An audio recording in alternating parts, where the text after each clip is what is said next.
Hello friends, आता आपण बघणार आहोत तुला जपणार आहेचा 4 मार्चचा एपिसोड रिव्ह्यू. कालच्या एपिसोडमध्ये आपण पाहिलं की मीराला ते नाग पूर्णपणे घाबरवत असतात. तेवढ्यात काही नाग तिकडे मीराचे वडील शिवदासच्या तिथे चालले जातात आणि एक नाग मीराच्या पाठोपाठ इकडे मंदिराकडे येतो. गावकरी म्हणत असतात की गावकरी बोलत असतात की 90 वर्षापूर्वी एक नाग एका स्त्रीचं आमंत्रण देऊन गावाकडे आला होता. आज तेच बघायला मिळतंय. मीराच्या पाठोपाठ तो नागही येतो. गावकरी बोलत असतात आज प्रत्यक्षात आपण तेच पाहतोय. ते बोलतात देवी आईच्या उत्सवाची सुरुवात शुभ संकेताने झालेली आहे. तेव्हा मीरा देवी आईच्या जुन्या स्थानाकडे जाते आणि बोलते शेवटी आले तुझ्या दारी. असेच वाटत असेल ना तुला, पण मी आले केवळ आणि केवळ माझ्या वडिलांच्या स्वाभिमानासाठी. आणि मीरा तोंड फिरवून उलटी चालत जाते. श्रद्धा बोलते बाबा ताई उलट चाललीये. तेव्हा तिच्या मागे सगळे गावकरी देवी महागौरी माते की जय असं बोलत चालतात. मीरा देवीच्या मूळ स्थानी येते आणि देवीकडे पाठच फिरवली असते. ती माती घेते आणि तिथे सारवते. इकडे अथर्व ऑफिसला जायला निघतो. अंबिका पण असते. अंबिका अथर्वला बाय करते. तेवढ्यात अजितचा आवाज तिला मागून येतो. सगळे तयार आहात ना रे तुम्ही. तेव्हा अंबिका पाठी बघते. तेव्हा अजित बोलतो अथर्व निघाला इथून. सगळं ठरल्याप्रमाणेच झालं पाहिजे. त्या गाडीचा नंबर माहिती आहे तुम्हाला, फोटो पाठवलाय मी. आज त्या अथर्वचा विषयच करून टाका. एकदा का तो या जगातून झाला तर मी त्याची जागा घ्यायला मोकळी. अजित बोलतो चला गुड न्यूज द्यायला फोन करा आणि फोन ठेवतो. तेव्हा अंबिका बोलते अथर्वच्या जीवाला धोका आहे. इकडे मीरा रांगोळी टाकत असते. तो नाग स्टीलच्या कड्यांवरून खाली मीराकडे येत असतो.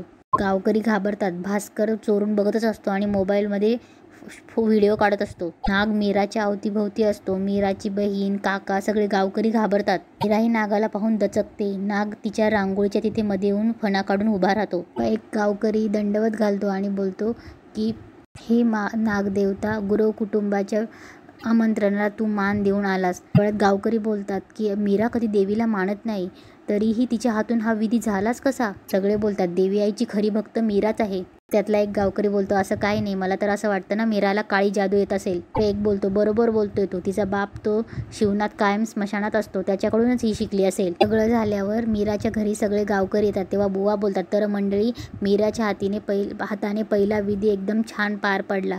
खूपच मोठं कार्य केलंय मुलीने. गावकरी बोलतात गावात चर्चा सुरू आहे.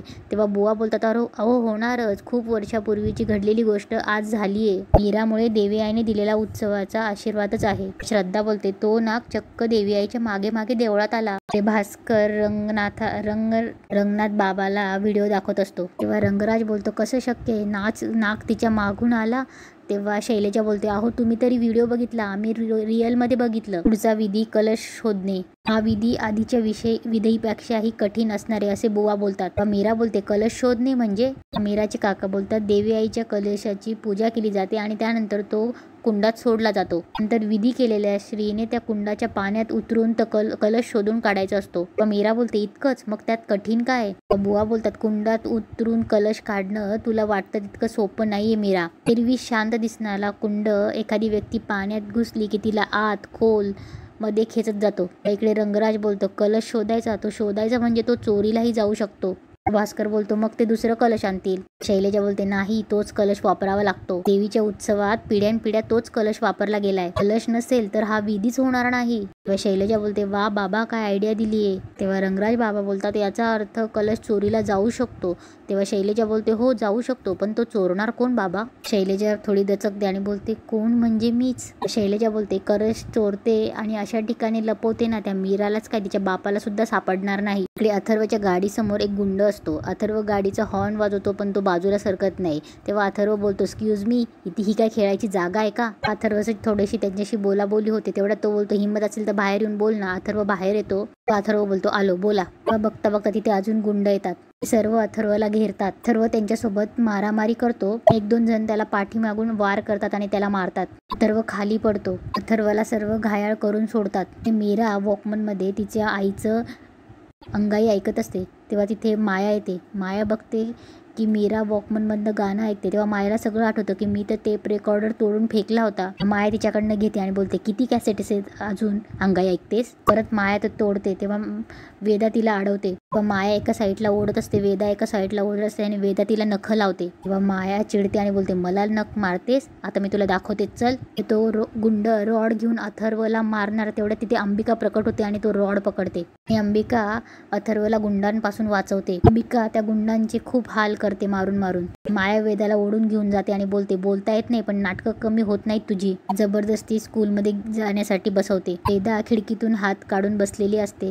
तेवढ्यात माया खिडकीचा काच वरती करते. वेदाची बोटं त्यात अडकतात. माया बोलते, मला ओरबाडलंस ना, आता भोग. माया बोलते, सगळ्यांना स्वतःच्या मागे फिरवायला तुला खूप आवडतं ना, आता हा त्रास तुला रोज होणार. ते अंबिका ते गुंड पळून गेल्यावर अथर्वकडे जाते आणि त्याला विचारते, तुला मला लागलं किती? पण अथर्वला तर काहीच दिसत नसतं. तेव्हा अंबिका रडते, मी काहीच करू शकत नाहीये, तुम्हीच सावरा ना स्वतःला. तसाच अथर्व कसा बसा उठतो आणि गाडीत बसतो. ते अंबिका माया आणि वेदाच्या तिथे येते. तिला वेदाची बोटं गाडीच्या काचात अडकलेले दिसतात. अंबिका ओरडते, माया काच खाली घे प्लीज.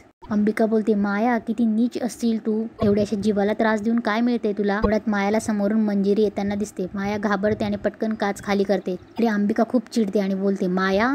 वेदा खूप रडत असते तेव्हा माया तिच्यावर चिडते, चूप, मॅडमला काही सांगितलंस ना तर जीव घे ना तुझा. तेव्हा मंजिरी तिथे येते गाडीत जवळ आणि बोलते, वेदा काय ग बाळा, काय झालं, का रडतीयेस? तेव्हा माया बोलते, नेहमीच शाळेला जायचं नाहीये. त्याचा अंबिकाला खूप राग येत असतो. तेव्हा मंजिरी बोलते, वेदा असं करून कसं चालेल, शाळेत तर जायला हवं ना. तेव्हा माया बोलते, इट्स ओके, तिला मी आता घेऊन चाललीये शाळेला. तेव्हा मंजिरी हसून वेदाला बाय करते.